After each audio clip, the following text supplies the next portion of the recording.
Just 1.5 to 2 months have passed from the events that were called peaceful, velvet, popular revolutions. Very difficult to come up with an academic assessment. And it's difficult also because most of you here were in one way or another personally involved in the events or watched them on television. The media, the radio, the press, social media were flooded with different discussions and analysis. But the research temptation is great. And to be ethical, it's called a preliminary set of observations.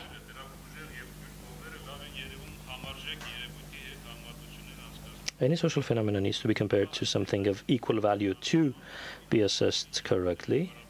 The Karabakh movement and the Armenian Revolution of 1988, February 20, is very comparable to what happened recently. Allow me to characterize then the Second Armenian Revolution as such, 2018, April 13 to 17, to 8th of May, as 22 to 26 days. The two revolutions are thus comparable. And something very brief on revolutions before I move on. Revolution theories are numerous and they are updated regularly. I have an article called as this. Among others, here's the language he proposes to characterize revolution. Quote, a drive to change and transform the political institutions and an effort taken with the purpose of the latter, accompanied by formal or informal mass mobilization and some non-institutional activities which erode the current power. End of quote. The Karabakh movement was qualified like this from early on. February 88 rallies, that is. The first written priority of describing it as a revolution belongs to American historian Ronald Grigor Suni. He used that in 93, Walking Toward the Armenian Modern History paper. The Armenian Revolution, he breaks it down into 5 stages, the last one being described as a transition from the Soviet governance system to an independent democratic state. Although many in Armenia orally have been describing the movement as a revolution, comparing it with 1989 Eastern European revolutions, but on the academic discourse, this was done first middle of the 2000s, as opposed to the Karabakh movement, during which the term revolution was never used ostensibly to describe the developments. The 2018 revolution was being qualified as such from early on from scratch by its leader Nikol Pashinyan, more or less along the following lines: we're implementing democratic, non-violent, velvet revolution, end of quote. So from day one, he stated that the activities he steers are a revolution. This was not an assessment of the unfolding events, but rather a call, a message addressed to those who had discontent with the socioeconomic situation in the country. Lots of these, about radical changes coming, because revolution is a synonym of radical change. So through this, the leader of the revolution involved and attracted to the protest actions large masses. In the name of the Karabakh movement, over time, the qualification was made to sound more Armenian. Karabakh was replaced by Artsakh. So in its etymological structure, the movement was very Armenian. This was maybe the reason why in global historiography it was qualified as an Armenian-Azerbaijani conflict over the territory called Karabakh. This is contributed to by some Armenian circles who describe it as the Karabakh National Liberation War, 1988-1994. I believe this is a completely anti-scientific description. The peaceful, democratic, and revolutionary nature of this movement is only known to a very narrow circle of academics, whereas the revolution of 2018 was immediately presented to the rest of the world as a velvet, love, solidarity, dance, live stream,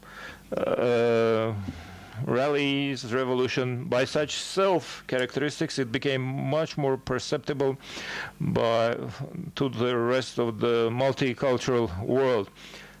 About the character of 1988 and 2018, this is a vast subject. Let's try to phase in our understanding without aspiring to be comprehensive. In 1990, the movement was democratic, but it also had vestiges of authoritarianism within the perimeter of the superpower.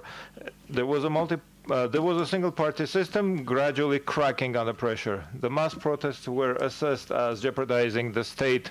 At the top, they were punished by the center, by Moscow, through troops deployed in Armenia, martial law, prohibiting rallies, putting activists in jail, but no litigation. I cannot recall cases when the Armenian police would have exercised mass violence against Armenian citizens. One of the most important reasons was maybe because the movement, apart from being pan-national, was also deeply ethnic. It was aiming at protecting the vital interests of Artsakh Armenians. The main mottos were Karabakh is ours, Armenians unite. The revolution of 2018 evolved around 30 years of democratic traditions in a country that was embarked on the road towards authoritarianism. Over these 30 years, as a rule, mass protests had culminated in clashes with the police, bickerings, melees, litigation, and arrests. If in 88-90 the issue of supporting Karabakh Armenians was a medium and the possibility to embark on the track towards democracy and to create eventually subsequently democracy, in 2018 the Karabakh issue was not touched upon at all, and the civic activity was aiming only at addressing socio-economic impediments and the political authorities. It started with My Step and Turn Down Surge initiatives. One of the main mottos was Make a Step, Deny Surge, Armenia is ours, we're the owners of this country, Free Independent Armenia, Dukhov, join us, and so forth. So in the event of the first Armenian Revolution, there was the national ethnic issue. Democratic transformations were a way to get there, eventually with a view to independence, whereas the second Armenian Revolution, the priority here was democratic radical transformations. One of the results of which could be, as Nikol Pashinyan characterized it, quote, resolving an issue raised 30 years ago thanks to the optimism and consolidation of the Armenian nation, end of quote. In the Karabakh times, the bribery, bureaucracy, social justice, although were subjects that were raised, but they were pushed back and marginalized because the primary issue was the Karabakh issue and the genocide. Whereas in 2018 revolution, it is the social issues that came to the forefront. Although initially only the name of the leader of the country, head of the state, was touched upon, it was clear for everyone that the next step would be to topple the pyramid created by the authorities. Social and partially internal domestic political issues included in particular the following: everybody's equality vis-a-vis the law, cessation of political and economic persecution, lightening up the loan burden on the agriculture, partial or full waiver of the agricultural loans, the de facto export monopolies being seized, non-career officers and consuls practice appointment being reviewed, speed trap sanctions and fines policy review, punitive state transmission towards a service-oriented and cooperative with the citizen state, removing additional encumbrances from the parents of the conscripts, eradication of the vicious practice of politicizing educational institutions, giving full academic autonomy to the universities, student-school, student-teacher, student-faculty relations radical transformation based on education, civic education, including making it more efficient, involvement of women in public governance system, in political and social processes, medical services should be organized in such a way as no one to be remained without care, reforms of the electoral system, cessation of the practice of vote rigging and vote buying. As you see, most of these requirements of social and partially internal political nature. During the first revolution since February '88, the popular discontent demands mostly in the format of peaceful rallies under different mottos without violence or clashes with the police. Marches, rallies, demonstrations, as well as sit-ins and hunger strikes. During the Karabakh movement in February, July, September of '88, when for the first time in the USSR, the strike was used as a measure of struggle, pan-national one, as a protest against the activities of the central government. During the movement, there was no issue of changing the authorities in power. It only emerged in the spring of 1990 on the eve of national parliamentary elections. Whereas during the Second Armenian Revolution, the popular discontent was expressed much more dynamically because the objective was to paralyze the work of the ministries, to block the thoroughways and streets, disrupt the transportation, public transportation network, and to take power eventually through the resignation of the newly elected prime minister and electing the popular candidate as a prime minister. The blockade was done in a non-violent way because they were done not through barricade but through live people blocking the streets or lining up passenger or vehicles or trucks to block the streets. Initially, this was mostly being done by students.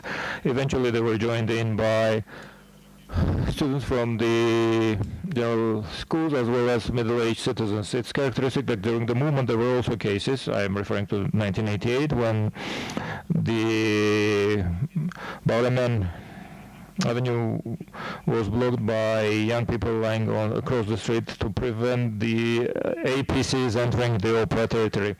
We mentioned that during the first revolution there were no clashes with the Armenian Soviet militia, which was perhaps explained by the pan-Nathos. During the second revolution, considering the experience of the civil disobedience experience of the previous decades, people were asked to treat police with respect, which the citizens did with great love. Regularly they were addressing the police with emotional statements and advice. There were attempts made to embrace the police officers. Sometimes they succeeded. And the most potent and effective measure was people approached the police officers with their hands stretched forward with open palms, which is what allowed to call the revolution as the open hands revolution. The mottos were the police officer is ours, police officer put your arms down, turn down surge, and whatnot. This way of acting allowed to avoid massive repressions or clashes with the police, although there were several cases when people were taken to the, hundreds of cases when people were taken to the police precincts, which were usually accompanied by the use of truncheons and some bodily injury and other violence.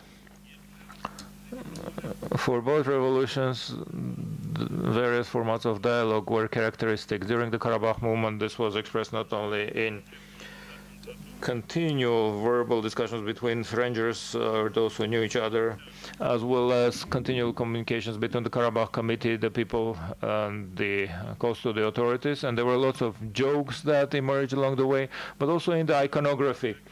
We have collected information about 1,000 posters that were used during the demonstrations, which were good tools to mediate and steer the mindset of the people.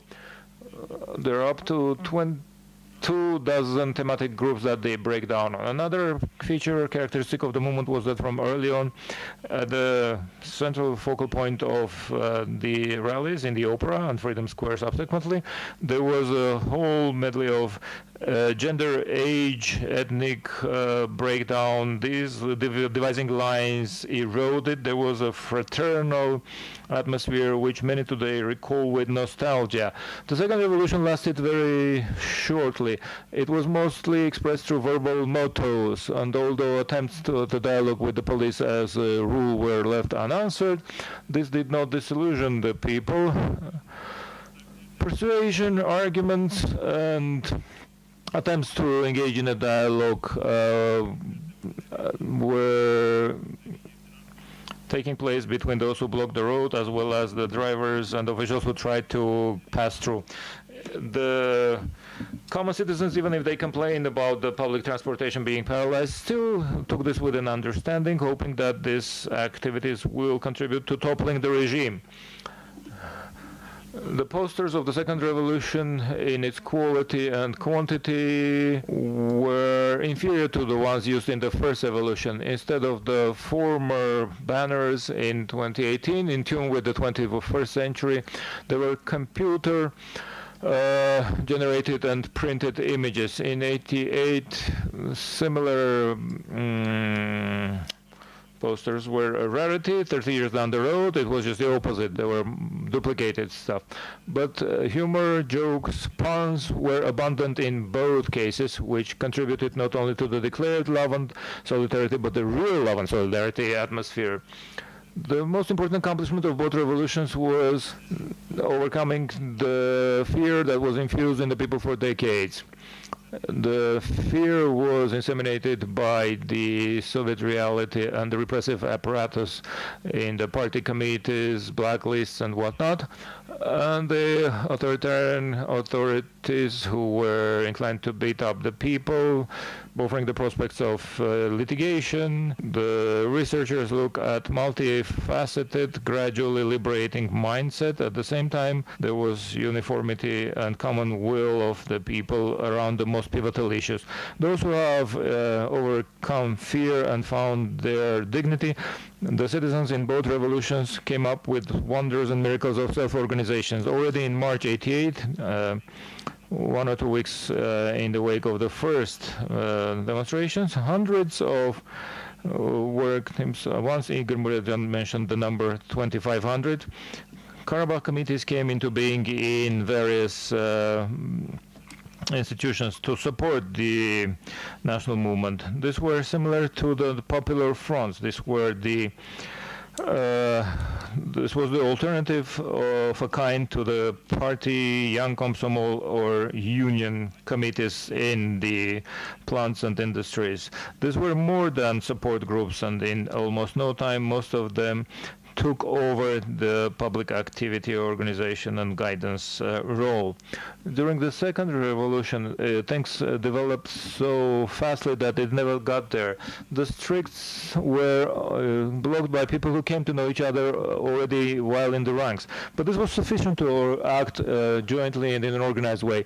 The social media, it was sufficient to make a call in the social media for help when people had converged on a particular venue. If you needed a particular amount of number of people, it immediately was brought forth. This was the reality of self-organization of citizens, which this was network activity at its best, as the 21st century required, which could be admired. The headquarters of the first revolution was the Opera Square, which was later rightfully renamed Freedom Square. Within the subsequent 3 decades, the rallies of the opposition as a rule were also convened there and ended unsuccessfully. After April 17, the official declaration of the beginning of the Second Revolution, the rallies were convened in the central Republic Square, which with every day grew in numbers and were filled with more people. If I'm not mistaken, April 22, Serge Sargsyan and Pashinyan meeting day was the most populous. One of the reasons of this decision was perhaps that in the Second Revolution there were clear and unambiguous purpose of changing the taking power, and the Republic Square in people's perception was always associated with authority. During the Karabakh movement, hundreds of thousands of people in the rallies were not only expressing protest and support, but were also in the existence of on free media were first-hand sources of reliable information. During the Second Armenian Revolution, the situation was radically different. live streams over the internet, social media, amateur and professional footage, cell phone communications allowed urban and rural inhabitants sitting back at their home to be up to date literally on everything. And if in the initial stage this was impeding with amassing a critical mass in the streets and the squares, sometime down the road, the information avalanche greatly contributed to those on the fence making up their minds. As a rule, to the benefit of getting involved in the revolution, figuratively saying, the street and the internet worked in tune. As for the leadership, there were also differences in the Karabakh movement. During the movement itself, whoever came up to the podium and platform, it was in the presence of the people and through their endorsement that the first and second teams. Mr. Marutyan, it's not for me to blame, you asked me to warn you. Yes, 2 minutes more. The Karabakh Committee was a collegiate body, a brilliant classical example thereof. Although these people, as individuals, they had Weltanschauung divergences.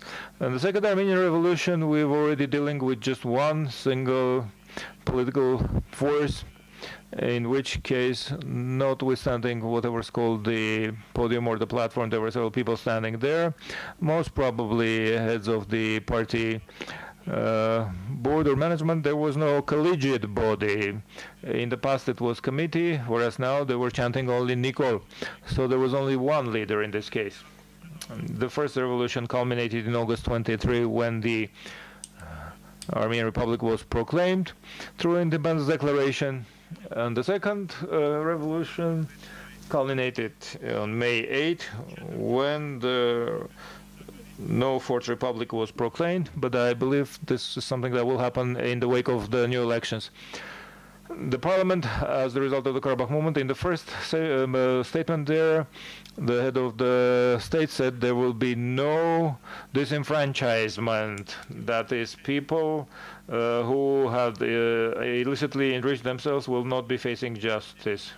Nikol Pashinyan used a different modifier, said there will be no vendetta, but anyone who enriched unlawfully through corrupt schemes, they will be held liable before the law.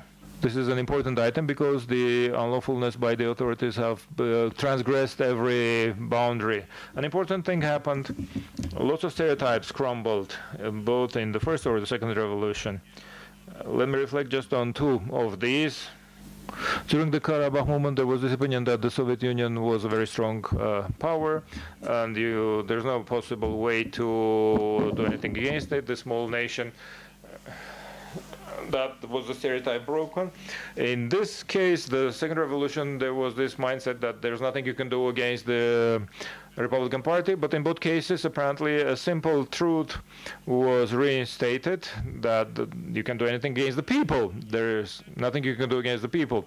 In both cases, it was very important that it was grassroots revolutions. If in the Soviet years, anything grassroots had to be guided from the top.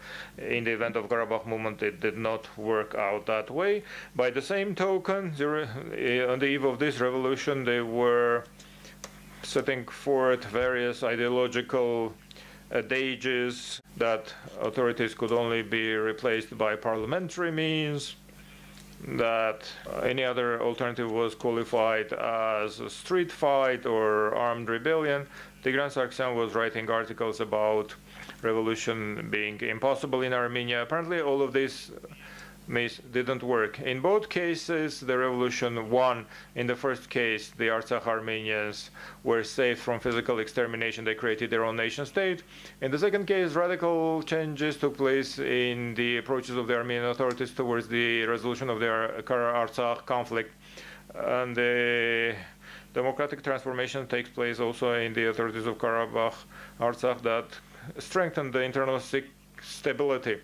The revolution of 2018 is not over. It is slowly but steadily progressing. The most important accomplishments of both revolutions is the dignified, finding the dignified stance of the people and hope and faith in the future. The heroic people of Armenian Artsakh have proven in the umpteenth time that they can create political values not only in the times gone by, but they can create in tune with the time. Thank you.